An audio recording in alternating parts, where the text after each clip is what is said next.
नमस्कार, मी निलाक्षी काळेसालके. मातृगंधच्या छान छान गोष्टीत आपण ऐकणार आहोत. बघ रे चंद्रा आता आली. श्रीकांत बोजेवार. श्रीहरिकोटा येथे चांद्रयान 6च्या मोहिमेची जोरात तयारी सुरू होती. आधीच्या चांद्रयान मोहिमांमुळे भारताचा आत्मविश्वास वाढला होता. चांद्रयानच्या प्रत्येक मोहिमेत चंद्राची नवनवी गुपिते मनुष्याला कळत होती. काही भारतीय कंपन्यांनी तर चंद्रावर घरे बांधण्यासाठी जाहिराती दिल्या होत्या. भारतासारख्या मोठी लोकसंख्या असलेल्या देशांना पृथ्वीवरची जागा संपली की चंद्रावरच वस्ती करावी लागणार हे आता स्पष्ट झाले होते.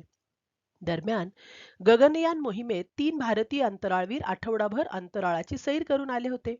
त्यामुळे भारतीय अवकाश संशोधकांचा उत्साह वाढला होता. आता या नव्या चांद्रयान मोहिमेतून चंद्रावरील वातावरणाविषयी काय माहिती मिळणार याबाबत जगभरातील संशोधकांमध्ये चर्चा सुरू झाल्या होत्या. मात्र त्याच वेळी श्रीहरिकोटा येथील इस्रोच्या केंद्रापासून काही किलोमीटर दूर एका जुनाट पडक्या घरात झुरळांची जंगी सभा भरली होती. हजारो झुरळे देशभरातून त्या सभेला आली होती. सर्वात ज्येष्ठ झुरळ आपल्या खालच्या 2 पायांवर उभे राहिले आणि म्हणाले, सर्व झुरळांना माझा नमस्कार. या पृथ्वीवर अनेक प्राणी कीटक आले आणि गेले. आपल्या जातीने मोठमोठे डायनोसॉरही पाहिले आणि आपल्याला पायांनी सहज उचलता येतील असे सूक्ष्म कीटकही पाहिले. या पृथ्वीवर कायम टिकलेल्या 2च जाती आहेत, आपण आणि माणूस. सगळ्या झुरळांनी आपापल्या मिशा उंचावून त्याला दाद दिली. ज्येष्ठ झुरळ उत्साहात येऊन पुढे बोलू लागले. 25 कोटी वर्षांपूर्वी आपण या पृथ्वीवर आलो आणि आपले साम्राज्य निर्माण केले. आपण मानव जातीपेक्षाही श्रेष्ठ आहोत, कारण ही माणसं ऑक्सिजनशिवाय 2 मिनिटही राहू शकत नाही. आपण ऑक्सिजन नसला तरी किमान 45 मिनिटं जिवंत राहू शकतो. सर्व कीटकांमध्ये झुरळे काटक समजली जातात. आपण वेळ आली तर महिनाभर सुद्धा अन्न पाण्याशिवाय जिवंत राहू शकतो. कडाक्याच्या थंडीतही टिकाव धरू शकतो. अर्धा तास पाण्यात बुडवून ठेवलं तरी आपण पुन्हा सक्रिय होऊ शकतो. त्याच्या या विधानावर सगळ्या झुरळांनी जल्लोष केला आणि झुरळ सेना जिंदाबाद अशा घोषणा दिल्या.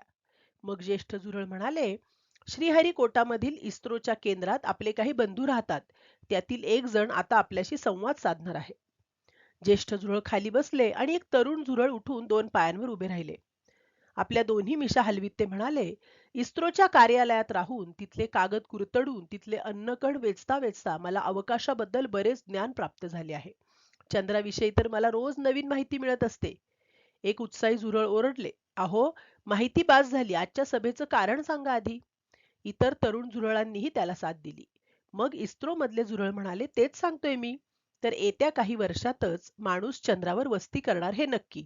तर मनुष्य जातीच्या आधीच आपण चंद्रावर आपले अस्तित्व ठळकपणे निर्माण केले पाहिजे हे सांगण्यासाठीच आज आपणा सर्वांना इथे बोलावले आहे. यावर सर्व झुरळांमध्ये उत्साहाची एकच लहर आली. 25 कोटी वर्षे एका ग्रहावर राहून कंटाळा आला. आता नवा ग्रह, नवी भूमी शोधलीच पाहिजे अशी कुजबूज सगळीकडे सुरू झाली. इस्रो मधले झुरळ म्हणाले, गेली काही वर्षे इस्रोमध्ये राहून तयार झालेल्या हुशार झुरळांची आम्ही इस्रो कोच ही संघटना स्थापन केली आहे.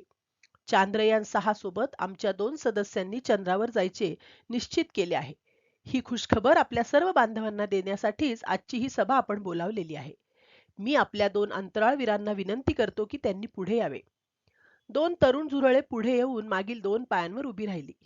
आपल्या मिशा जोडून त्यांनी सगळ्यांना नमस्कार केला. इतर सगळ्यांनी आपापल्या मिशा जोडून उंचावून त्यांचे स्वागत केले. एक तरुण अंतराळवीर म्हणाला, 2च दिवसात चांद्रयान 6 निघणार आहे. त्यात कुठे लपायचे, कसे लपायचे ते सगळे आम्ही तपशीलवार ठरवले आहे. आपल्या ज्येष्ठ संशोधकांच्या मार्गदर्शनाखाली आम्ही सर्व योजना आखली आहे. आता केवळ तुमच्या शुभेच्छा हव्या आहेत. अंतराळवीर झुरळांचे अभिनंदन करण्यासाठी व त्यांना शुभेच्छा देण्यासाठी तिथे मग अक्षरशः चेंगराचेंगरी सुरू झाली. कोणताही बदल न होता आपण 25 कोटी वर्षे टिकलो, वाढलो आणि जगभर पसरलो. जगभरात आपल्या 30 जाती आहेत.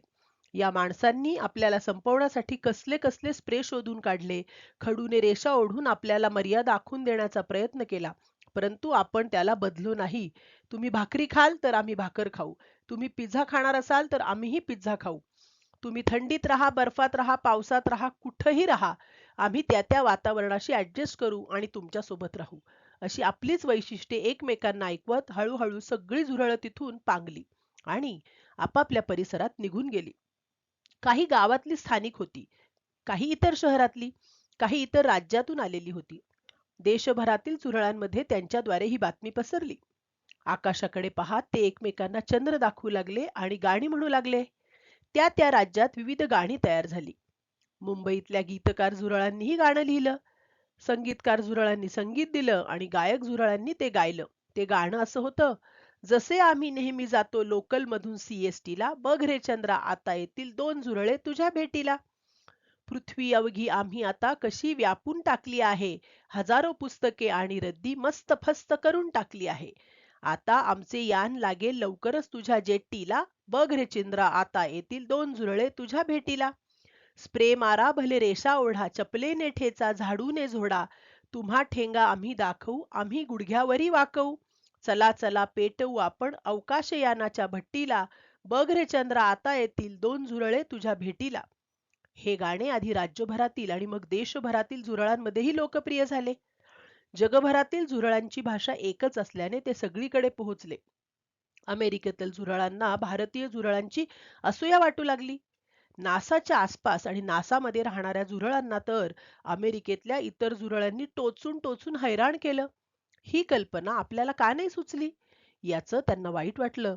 रशियन झुरळांनी बैठक घेतली आणि आपण भारतीय झुरळांना घाबरवून टाकावं, भीती दाखवावी आणि त्यांची मोहीम रद्द करायला भाग पाडावं असं काहींनी सुचवलं. परंतु आपण जरी रशियात राहत असलो तरी आपण काही रशियन नाही. सगळं जग आपली भूमी आहे, अशी समंजस भूमिका काही ज्येष्ठ झुरळांनी घेतली. चांद्रयानात एक लँडर होतं आणि त्या लँडरमध्ये वेगवेगळी उपकरणं ठेवलेली होती. दोन्ही झुरळांनी नीट अभ्यास केलेला होता. आपण फक्त यानात जागा मिळवून काही उपयोग नाही. तसं झालं तर आपल्याला चंद्राभोवती फिरत राहावं लागेल.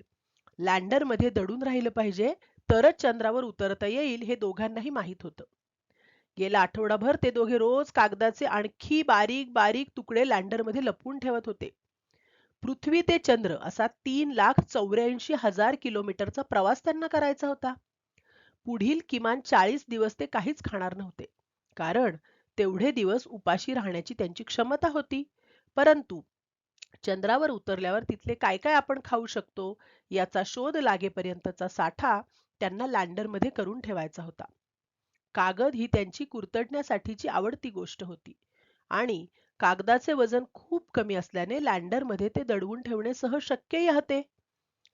अखेर चांद्रयान 6च्या प्रक्षेपणाचा दिवस उगवला आणि उलटी गणती सुरू होऊन ते आकाशात झेपावले. आगीचा प्रचंड लोळ सोडत ते चंद्राकडे झेपावले. आपल्या सर्व मित्रांचा, कुटुंबियांचा निरोप घेऊन आदल्या रात्रीच लँडरमध्ये दडून बसलेल्या झुरळांचा आनंद अवकाशात मावेनासा झाला. लॉन्चरने चांद्रयानाला पृथ्वीपासून थेट 41,000 फुटांवर आणून अवकाशात सोडून दिले आणि यानाचा निरोप घेतला. आता यान अवकाशात तरंगू लागले आणि त्याचे नियंत्रण इस्रोमधील शास्त्रज्ञ करू लागले. ते तिथे यानाला पडद्यावर पाहत असतील, मात्र आता लँडरमध्ये दडलेले आपण त्यांना अजिबात दिसणार नाही, या कल्पनेने दोघांनाही गंमत वाटू लागली. आळीपाळीने दोघेही डोके बाहेर काढून अवकाशातली गंमत बघत होते. यानातल्या स्क्रीनवर आकडे पाहत होते. यान कुठल्या कक्षेतून फिरत आहे हे त्यांना स्क्रीनवर दिसत होते. 8 दिवसांनी यानानं कक्षा बदलून 71,000 किलोमीटरची उंची गाठली. पुढील काही दिवसातच यान चंद्राच्या अगदी जवळ गेले. तेव्हा ते पृथ्वीपासून 3,70,000 फुटांवर पोहोचले होते. या काळात दोन्ही झुरळांनी आपली श्वास न घेता काही तास राहण्याची, काही न खाता जगण्याची शक्ती पुरेपूर वापरली. चंद्रावर राहण्याचा सराव करून घेतला. जमा केलेले कागदाचे बारीक चिटोरे एकमेकात गुंफून घेतले. दोघांनी एकत्र मिळून ते ओझे उचलण्याचा सरावही करून घेतला. हळूहळू यानाचा चंद्राभोवती फिरण्याचा वेग कमी झाला. त्याचं अंतरही कमी झालं. झुरळांनी डोकं बाहेर काढून पाहिलं तेव्हा चंद्राचा खडकाळ भूभाग पाहून ते हरखून गेले. नव्या, आजवर एकाही झुरळाने न पाहिलेल्या भूमीचे दर्शन आपण घेत आहोत, या भावनेनं त्यांच्या पंखावर शहारे आले. लँडरमध्ये हालचाल सुरू झाली तेव्हा दोघांनीही एकमेकांच्या मिशांवर मिशा घासून तयार असे म्हटले आणि मग एका क्षणी लँडरने चांद्रयानाचा निरोप घेत चंद्रभूमीवर उडी घेतली. चंद्रभूमीवर आदळता क्षणी लँडरने आपले पाय घट्ट रोवले. आपण सुखरूप असल्याचे यानाला सांगितले. दोन्ही झुरळांनी त्यांच्या मिशनचा मोठा पल्ला पूर्ण केला होता. आता लँडरमधून रोवर कधी बाहेर पडणार याची त्यांना वाट पाहायची होती. रोवर सोबत बाहेर पडायचे आणि मग लँडर पासून थोडे अंतर गेल्यावर रोव्हर मधून चांद्रभूमीवर उडी घ्यायची असे ठरलेले होते. 40 दिवस थोपून धरलेली भूक उफाळून आली, म्हणून दोघांनी थोडे कागद कुरतडून घेतले. बाहेरच्या गारव्यानं लँडरच्या आतील भागाला थोडा ओलावा आला होता. तो मिशीनं टिपून घेतला आणि ते तयार झाले. तिसऱ्या दिवशी लँडरमधून रोव्हर बाहेर पडत असतानाच दोघांनी उरला सुरला कागद बगलेत धरून रोव्हरमध्ये दडी मारली. लँडर पासून काही अंतर जाताच दोघांनी एकमेकांचा हात धरला आणि चांद्रभूमीवर झेप घेतली.